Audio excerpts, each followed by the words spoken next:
Hey folks, welcome back to the channel. Happy Catty Crypto here. So this is an update. I'm recording it late at night. It's going to be coming out for you folks in the morning. Hopefully it's a lot cooler tomorrow than it has been today. It's relatively early here still. It's about 20 to 11, but I'm going to be getting an early night. So I'm just going to get these two videos up, scheduled and ready for you folks in the morning. So kudos to the person who has been burning in my name. I have reached out to you on Twitter, so please do check your spam box. You don't need to do this, honestly. Just keep your Lunar Classic for yourself. Trust me, you'll need it in the future. So as to what's going on in the burn world today, it's been quite interesting, to be quite honest. Visionary DeFi, if this is them, have been putting some weird ones through today, saying about the rebirth of Luna.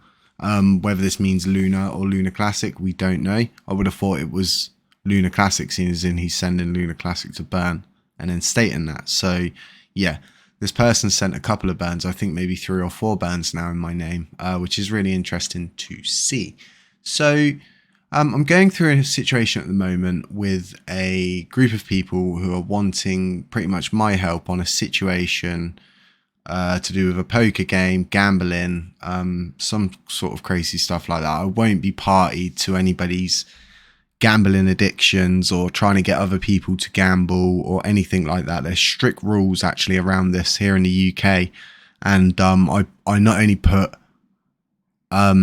myself at risk, I put both of my YouTube channels at risk by doing this as well, because I have to go by these advertising standards authority rules, being under YouTube and Google Ads. So yeah, I do this for my own safety, to preserve my own future, to preserve our future as well, because without me and without you, none of this would work. But wholly, if I wasn't providing it, I don't really know who would be doing what I'm doing for the community, burning 3 months of their channel revenue and dedicating one whole other channel to burning Lunar Classic forever. So as to the burns going on today, LunkDAO, as always, burning loads and loads of Lunar Classic. They're just so underrated, it's unbelievable. In other news, I bought 4.4 million Lunar Classic because I believe in the community, and I feel like this project really is going to go, regardless of who's behind it, who's driving it, or whatever.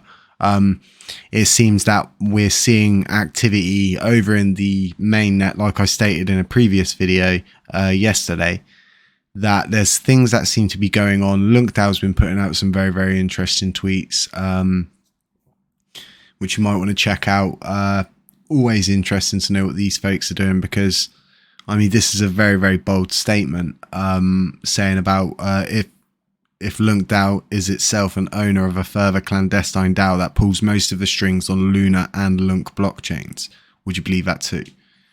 So go over there, have a vote, let me know what you folks think, because it's really interesting. And people like Visionary DeFi sending burns like they have is really, really interesting. But yeah, I'm going to be holding on to my Lunar Classic for probably like 2-3 years, something like that.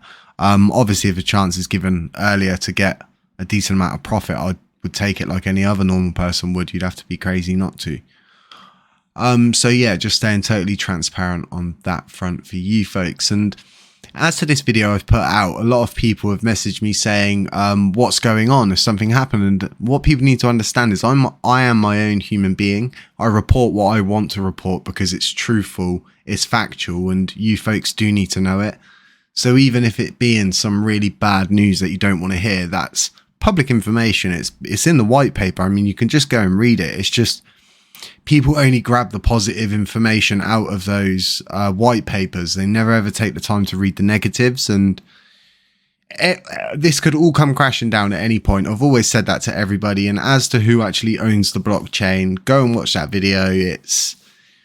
It's going to be a thing that really is going to need addressing by Terra rebels themselves, as to who actually will have control over the actual chain via the software update system, because the software updates once accepted, now I'm seeing that EK68 has stated they only need 22 validators now, which is really interesting to see them, that they're coming out and stating this now, Whereas previously they've stated to me and other people they would need 2/3 of the validators online. So it's always seemed like a massive panic. Whereas now if they only need 22 validators to run the whole blockchain, then why did they tell us 2/3 to start with, right?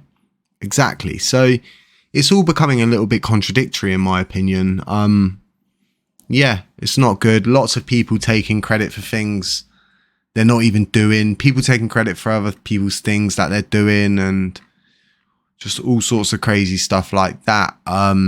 Just beware where you get your information from and things like that, folks. I'm never probably going to do one of these videos again, to be quite honest, but I just want everybody to make sure that you're here because you want to be here, because you like the information and things like that, which I guess that's the case for all of you. But there seems to be a lot of people who also message me with complaints for Terra Rebels, saying about how long the proposals are going to take, and oh, you're taking so long, and you told us this long, and I've never told anybody how long it's going to be. I've always stated that this is a kind of touch and go situation where you know what you know when you know it, kind of thing, because they don't give any time frames on anything. So yeah, do direct all of your complaints over to Terra Rebels, not me. I just report the factual evidence, and as it stands, there's not a great deal coming out of there because they're working on everything. It's all in testing, and yeah, they've got our offer. It's up in a repository, so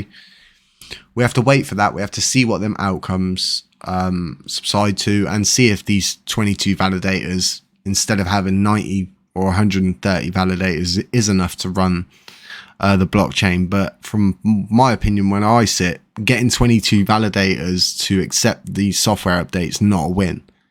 If anything, we're just creating a huge divide between a community which will then have to decide what network they're going to use, because we use the classic network right now, and it's not going to be the classic network anymore once if the validators and node operators all accept this software update. It's going to be Terra Rebel 1, right?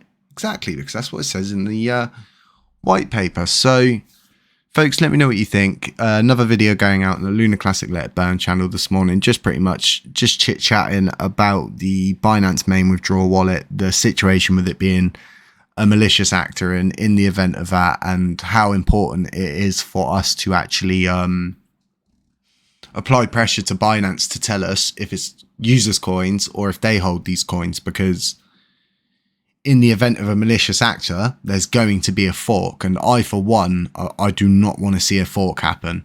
We worked so hard as a community to prevent that the first time round. If this was always going to be the case, and in the event of a malicious actor, why didn't we just allow the whole coin to be forked, right? It probably would have worked out a lot better, in my opinion, if we end up forking, and only if we end up forking. In that case, it's just kind of like we've become the very thing we swore to destroy. So yeah, leave it with that comment. Stole it from Star Wars. Not financial advice. Beware of scammers. And yeah, catch you in the next one. Shloop.